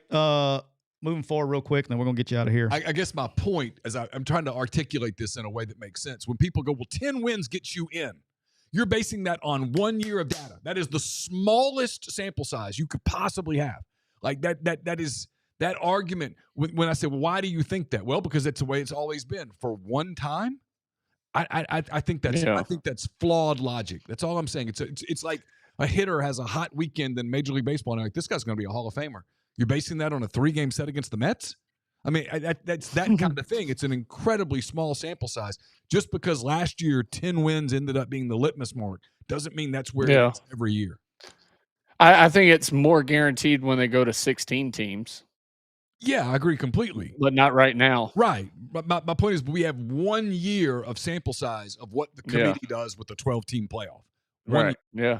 That's it. That's an incredibly small sample size. And when people do this sweeping, and we all do it in media, this sweeping, yes, 10 wins gets you in.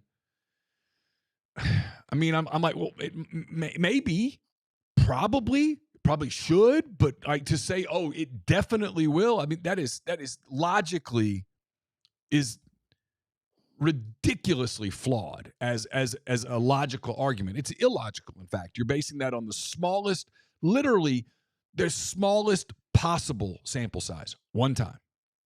To believe that it's going to go that way the rest of that's absurd. I mean, it might, but that's a leap of faith. Is my point. If I'm Ole Miss, who does Georgia Tech have left? Basically nobody until Georgia. They're actually underdogs this week on the road at Duke. Really? And that's what I mean. These things typically work themselves out. Teams end up losing games. It happens, right? But I wouldn't. To answer Duke your could question, throw a wrench in it. What I've tried to say is, if I'm 10-2 and I'm Ole Miss, man, I'm praying to God LSU starts running the damn table because I need that win to be sexy. I need South Carolina to win some games. I need Florida to salvage it because there's a world where I'm just pissing people off and costing myself subscribers right now. There's a world where like LSU goes 8-4, right? Right? Yes. Okay, LSU goes 8-4, and that's your best win. And someone goes, "What's your next best win?" South Carolina, 6-6. Well, what's your next best win? Florida, they fired their coach. Arkansas fired. I mean, you have. It's not their fault. That's the schedule they got, right? I mean, you're playing the schedule that was the SEC put in front of you, but that's been my one point the whole time is that there's a world where at the end of that you look up and you're 10-2, and there's not a lot of meat on the bone. Unless LSU goes 10-2, 11-1, and then you're like, we beat them, head up. Yeah. If LSU's 8-4 or something, it's not the sexiest resume unless you go win one of these two games, at which point you're in. I think Ole Miss is. I think these next 12 days are just vital. And this is why I have an issue though with not counting wins against teams when you play them like where they're ranked at. Well, and they say, oh, well, if they didn't finish the year and you played them when they were number 4 in the country, but they finished the year unranked, your win doesn't mean shit. It's like, no. They were the number 4 team in the country at that point. Yeah, like, absolutely. I don't understand that because people don't understand and people that make these decisions. I've been a part of teams, right, that that team you beat had a key injury during that game, and for the rest of the year they were shit, or that one loss turned the whole locker room a la Penn State. They lose to UCLA, and what happens? They go to shit, right? Like it doesn't mean that they're not a good team. There's factors in it that have made that team fall apart for whatever reason, right? So your win when you play that team and whatever they're ranked, it should count as a win against that ranked opponent right then. I don't understand why we're still in this day and age of it doesn't matter. And AJ, they might do it. This is where the lack of transparency leads to people going, well, what? I don't know how the committee, like for example, does the committee with Ole Miss look at it and go, well, when they beat Arkansas was undefeated. When they beat Tulane was undefeated. When they beat LSU was undefeated. Or do they look at it and go, well, Tulane lost 3 games, Arkansas went 3-9, and LSU went 8-4? I don't know because they don't. because they they haven't in the past though. Is like I mean, when they're talking about it, is they go, well, how many ranked wins do you have? And then they'll calculate it up to where it's like, oh, well, you only got one. Well, fuck, I beat 5 teams when they were ranked in the top 10. Yeah. Just because they're not ranked there anymore doesn't mean I didn't have a ranked opponent, win against a ranked opponent. It's like, that part in college football makes no sense to me. Like when Alabama lost to Florida State, it was a different time than now, and it looks like Florida State's going to end up being like a 6-6, 5-7 sort of team, right? Where they're not going to win many games in the ACC or whatnot. And there's a world where Alabama at 10-2, people go, man, that loss to Florida State was egregious, and yet nobody on the day of that loss went, well, that's a canceler. That ought to that does right. Right. I mean, it's just we have different perspectives over time, and I don't know how the committee looks at all those things because they guard everything like this big nuclear secret instead of doing. I mean, you have all these ridiculous, stupid Tuesday night shows coming up where people go, "Hey, we got to write a story about the stupid selection show." I'm like, I'm not doing it. You can do it if you want to. I'm not. This is stupid. What they could do, and they'd get great ratings, televise their meetings. Oh, that would be good. Put that damn thing on ESPN News and let people watch it and find out what. No, here's how we evaluated Alabama. Here's how we evaluated Ole Miss. Here's how we evaluated Georgia. Here's how we evaluated Penn State or whoever. Well, you get some serious numbers on that show because the hardcore people, they'd watch it. They'd watch that thing for 12 hours. It'd be must-watch television. It would be, but they don't. Instead, we do these stupid, corny bracket reveals that don't. For a bracket that doesn't actually exist every Tuesday night for an hour. And everybody's like, I need 550 words on that. I'm like, shut up. All right, real quick. Preview this week. We got LSU going to Vanderbilt, AJ. The LSU Commodores or the LSU Commodores. That'd be nice. The LSU Bengal Tigers are underdogs traveling to Vanderbilt. If you need any more evidence that college football has changed in the last few years, Vanderbilt is a home favorite against LSU, and it's an LSU team that has one loss, not an LSU team that's 1-5, LSU team that's 5-1. Very, very interesting game. I will tell you this: I'm not touching it. I'm not touching this one. This one, yeah. I'm not touching this one. I ain't jumping off the table going, who's going to win this game? Don't let the uniforms fool you on this one. This is going to be interesting. Yeah. She's going to have a hard time scoring on Vanderbilt. LSU's, to its credit, ran the football better coming out of the bye week. Yeah. They did some things better. They got to continue. It's going to be an interesting game. I'll be all in watching that one. Oklahoma's traveling to South Carolina.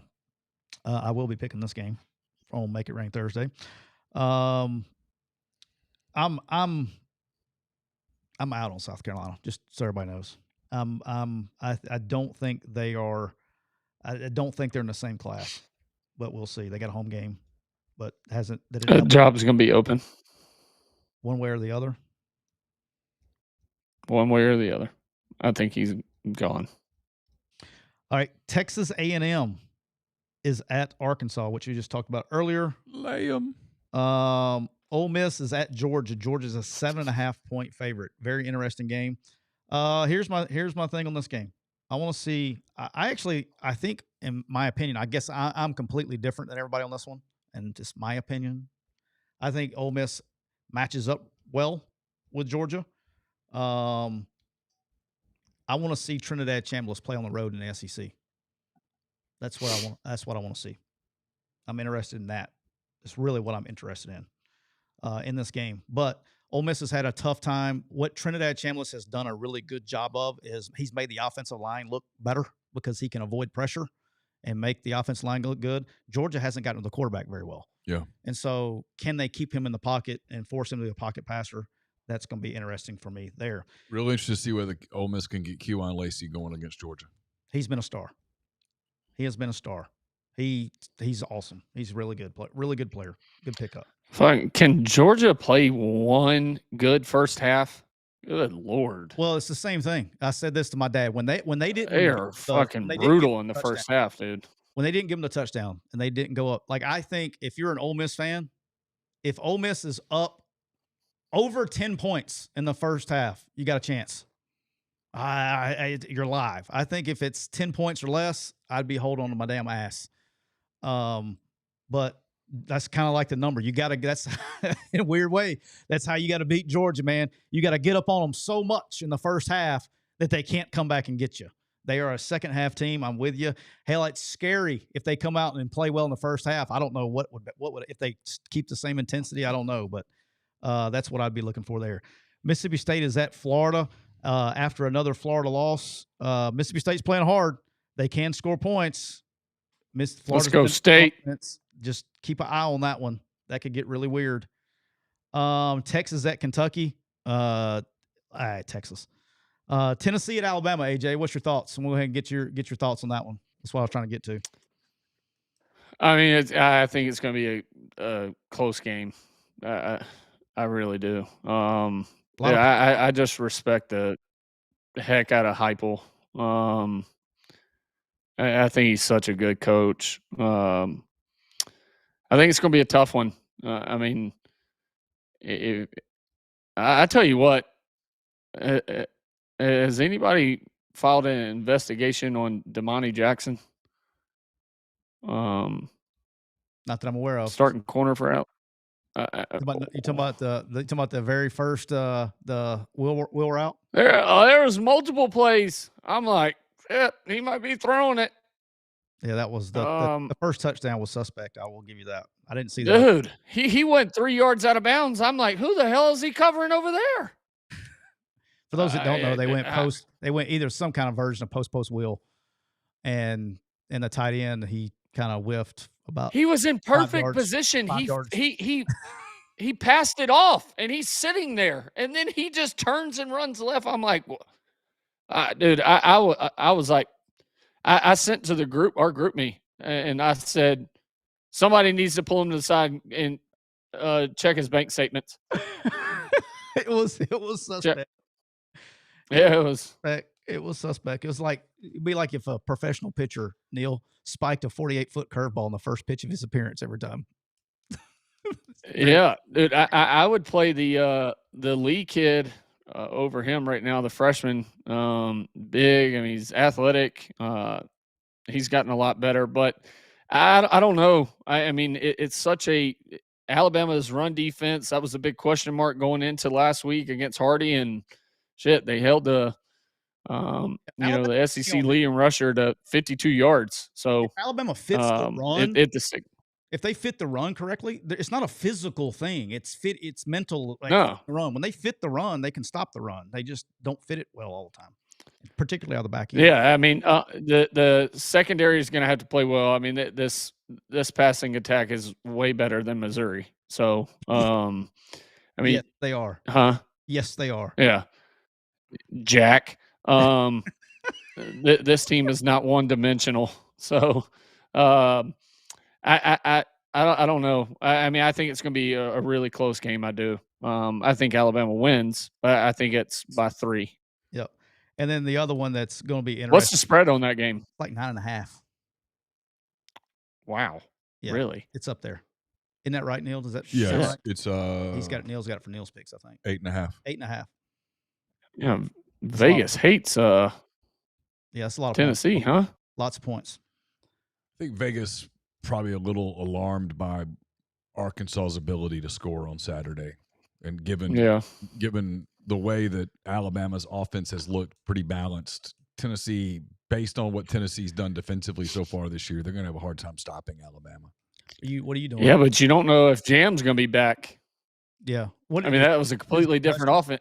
Jam got knocked out. Yeah, he was out. Was that a concussion? I mean, he was out cold. Yeah, I'd have to know. No, it was concussion. If Miller's playing, I'm taking Alabama laying the points. Right. Actually, I picked. But if Jam doesn't play, it's a different. I'm starting to feel better about my pick. I know they were my preseason pick as well, but I mean that's a question, a big question mark. Does Carroll go back to right tackle, or are we putting Formby back there? Because I mean that's another question mark, because that offense in the second half was not the same. No, Tennessee can sling it. Although I mean, Cade's really good at taking away a dimension. One thing, is take one thing away and make you beat them a different way, and that's what he did to Missouri, and they couldn't do it when they kind of took Hardy out of the game. Tennessee's more balanced than that, but Yep. I'm interested to see how Cade sort of Kane attacks Tennessee offensively, and I have my doubts about whether Tennessee defensively can stop Alabama if Alabama doesn't stop itself. Like they struggled with Arkansas's run game. They struggled with Taylor Green throwing the ball, and he's much improved over a year ago throwing. Bobby Petrino's done a good job with him, but he's still an erratic passer. Ty Simpson is not an erratic passer. No. Mm. All right, last. Hey, Neal, were you saying that Missouri was one-dimensional? I hope they jump on your head. Y'all attack Neal. Attack him on Twitter. I mean, he's used to it.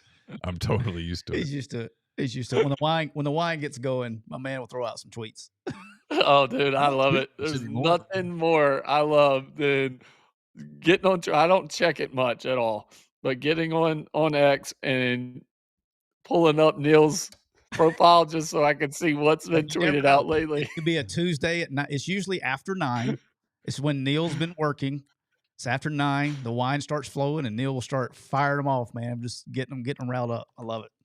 All right, last one. Missouri is at Auburn. I don't think there's anybody that has any disagreement with this. I think this is a big game, massively large game for future employment, sooner rather than later, kind of future employment. I think if Auburn loses this game, I think that's probably going to be curtains. Yeah, I'm doubling down. Oh, on. Let's go, Auburn. Oh, wow! You think they do it this weekend, huh? I hope so. I'm rooting for them. I'm taking the under. One-dimensional. Just stop the run. Well, they'll do that. That's stop the run. Run now. They will stop the run. I just don't know. Like, they can't look. They didn't score. I'm not sure they can score on Mizzou now. Mizzou's pretty good defensively. You got to give them credit where credit's due. Missouri I'm taking the under. Missouri put their gloves on against what I think is a pretty good Alabama offense, and Missouri more than held its own, like you said in the second half. I mean, I think there's a real world here where if you're Missouri, 17 points wins this game. So I'm taking the under. And so I mean, it's in the 40s, I think. I'm not. If it's got a 4 in front of its name, I'm going under. I think Missouri finishes Auburn on Saturday.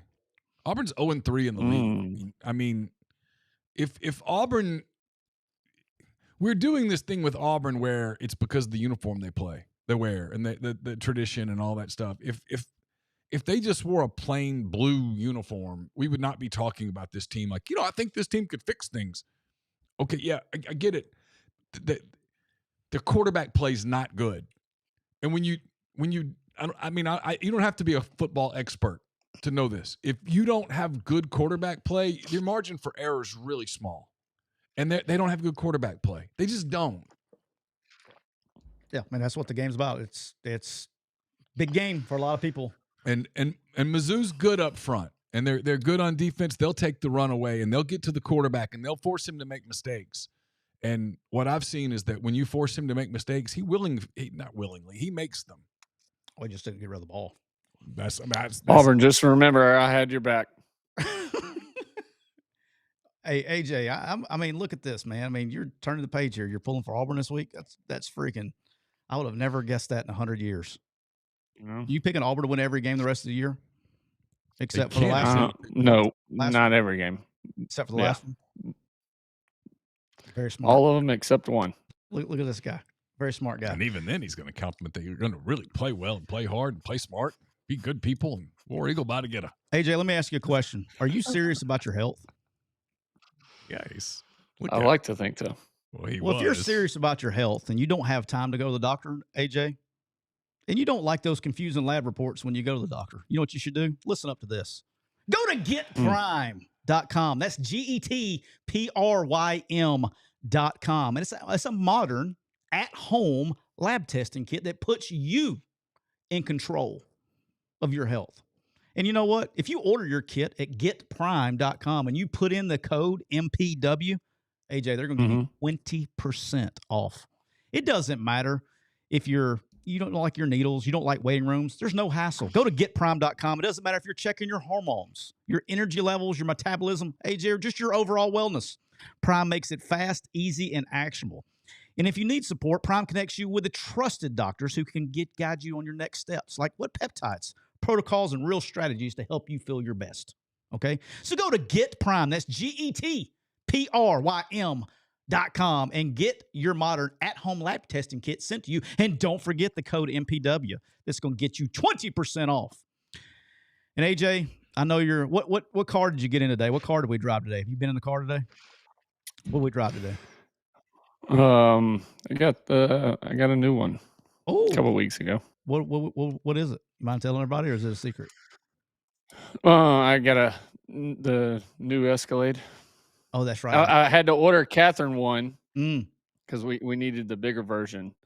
And I was sitting at the dealership, Neal, and I'm like, you know what? I need to get myself one too. Oh, you got one too? So, yeah, I bought myself one. Well, AJ, look, in the event that Catherine leaves the house and she drives to the store, and then a deer, like my wife, she's a magnet to deer. In case she hits a deer, you know what you can do? You can call Don Thompson, which you know your golfing buddy, Don Thompson, over at Thompson's Paint and Body Shop, located right there in the heart of Saraland, Alabama. Where are they located, AJ? Let me tell you. They're located at 703 Saraland Boulevard, just a few miles off of I-65 and exit 18. It'd just take you about 25 minutes to ride over there and go see him. He'll get you taken care of. It doesn't matter if you're from Biloxi to Pensacola, from Demopolis to Gulf Shores. It doesn't matter if you got any kind of damage to your car. Or hell, you just need somebody to freaking take care of your shit. You call my guy Thompson's. They're a family-owned body shop. Been there for 35 years. And they're going to take care of you. Not just some random person answering the phone. It's going to be Don Jr., Matthew Thompson. They're going to pick up the phone and say, AJ, I got you, dog. Bring it over here. We're going to get you taken care of. So make sure you check them out at thompsonspaintandbodyshop.com. That's thompsonsbodyshop.com, or give them a call at 251-675-0884. How about that? How about that? Hey, while you're looking for the other one, I got to tell a quick story because I told her I would. She's going to get mad at me. My mother about set the house on fire Friday. Oh, shit. My mother, I love her to death. Mom's. She brought in some stuff from the car. She brought in like a thing for the kids, like snacks and stuff that was in a cardboard box. And she sat it on top of the stove. But when she sat on the stove, I think she accidentally hit the on button on the stove. Oh. And just so they went back out, they left to go back out to the car to get stuff. And just so happened, Brock started smelling something to watch, and the whole box was on fire on top of the deal. Oh, shit. So yeah, mom was panicking because Aaron wasn't at the house, and so she was panicking about burning down the house. So yeah, that happened. That's fair. That happened. Shout out to Mom. She said she told me not to tell everybody, but I told her I had to. Sorry, Mom. I haven't had a sorry mom in a while. Hey, real quick, if you're looking to get out of corporate America, my guy Andy Ludicky can help you. He can help you with buying a franchise or franchising. Longtime college football fan, franchise veteran. Andy will work with you, help you find a franchise or a business that fits your DNA. All you got to do is get in touch with him. You'll learn about his process, his services, 100% free. It's no-brainer for those of you wanting to get into business ownership. It's Andy at myperfectfranchise.net or 404-973-9901. Also, don't forget we're brought to you by Bank First. It's the hometown bank with people who understand the needs of our community. That means local decisions, local support, local folks who care if your kid made the team. At Bank First, they're not just bankers, they're neighbors and friends. Whether you're buying a home, starting a business, or you just need someone to explain what APR actually means, they're here for you right down the street. So give Gant Boone a call, 662-310-0204. Learn more about Bank First, bankfirstfs.com. Locations in Oxford, Starkville, Hattiesburg, and Tuscaloosa. It's member FDIC, equal housing member, NMLS 454063. And we're brought to you by our friends at Outdoor Underwriters. They provide liability protection for occurrences arising out of activities and operations of your hunt club, its members, guests, invitees, agents, or employees. They're endorsed by the Wild Turkey Federation, the National Deer Association, the Alabama Foresters Owners Association, and many other state forestry associations. You can give them a call at 866-961-4101 or online at outdoorund.com. Hey, we did have some life advice if you want to up top. If you want to get AJ's opinion. AJ, you down for some life advice today? All right. Life advice brought to you by a good friend, Cole Walters. Cole Walters, I'm looking for it. Cole Walters of State Farm Insurance. Cole, licensed in auto, home, life, health, business, and pet insurance for the whole states of Georgia and Alabama. You can contact Cole at 706-525-7850. You can also find him online at colewaltersinsurance.com. Jackson Ray, AJ, he wants to know, just now tuning in, needs some major life advice. My fiance and I are 20 and 21, and we just found out we're having a baby. Any advice for life now? I got some while AJ's thinking. AJ, kiss the baby. Make sure it's yours. Oh, wow.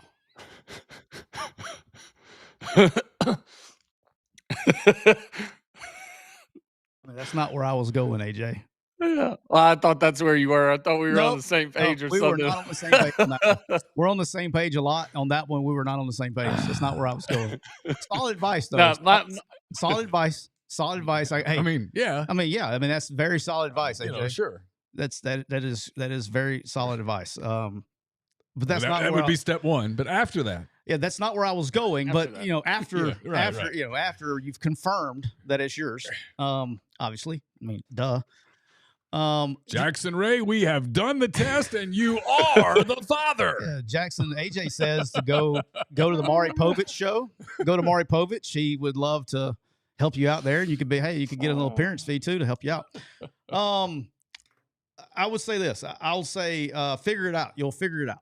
I think you're never going to be ready to have a kid. No, you're never going to be ready. No, I don't care what the books say, how much money you make, how long you've been married. There is no. You learn on the fly. I mean, I was making, what did I make when Jackson was born? I was making $36,500 as the offensive coordinator at St. Paul's when I found out we were having our first kid. Not exactly the soundest, but it'll end up being, you'll figure it out and just be the best. You and your wife, be a team, figure it out, and it'll end up being the best thing that ever happened to you. And but you'll truly a blessing. It's scary as shit. I know you'll never be perfect, dude. Enjoy every minute of it. Do the best you possibly can. And as a dad, you just protect your family at all times, no matter what. I mean, it's a adventure each and every day. It's such a blessing. It's awesome to be a part of. I'll say this. I mean, there will be some people who will be like, man, that's awfully young or whatnot. And I get it. I get where that's coming from. But, man, there's sometimes, like, we didn't have our first one until I was 31. And sometimes I'm really jealous of the people that had their kids a lot younger, because it just would have been fun. Looking back, I would have enjoyed that. I mean, I'm not that I was old, like when Carson's 19 now, but I was like 36 when we had Carson. And I mean, there's parts of me, I mean, honestly, not to be like morbid and stuff, but like, when he's my age, Carson, I'm going to be gone. I mean, I'll be in my 90s. I'll be 91 years old when Carson. No, you'll still be kicking. But really? Yeah. So I mean, I hate that part of it. So congratulations on that part. It's good. Yeah, that's awesome. You're going to be financially strapped a little, but you probably are anyway, and you're good. You'll figure it out. I'll give you some other. Yeah, dude. I grew up so poor. I mean, it doesn't matter. Your kid, all they care about is love. I mean, all the toys, all the shit the material things that people think matters, shit don't matter. I mean, quiz, honest answer. What, without someone telling you, what did you get for your second Christmas? You have no idea. Yeah. You don't remember. It doesn't. No. You don't remember. No. It's all about just the memories. Make memories. Enjoy every moment of it, dude. It flies by. I mean, it seems like hell. Yesterday I had mine, and now they're 9, 6, and 4. And I'm like, gosh, dang. Well, I mean, AJ, you were, because I was coaching you, and so you saw it up close. You know, I had when I was coaching AJ, we had Jackson and we had Brock in the middle of Brock yesterday. So yesterday, 18 years ago, by the way, yesterday was the Viger St. Paul's game. I didn't know if you knew that.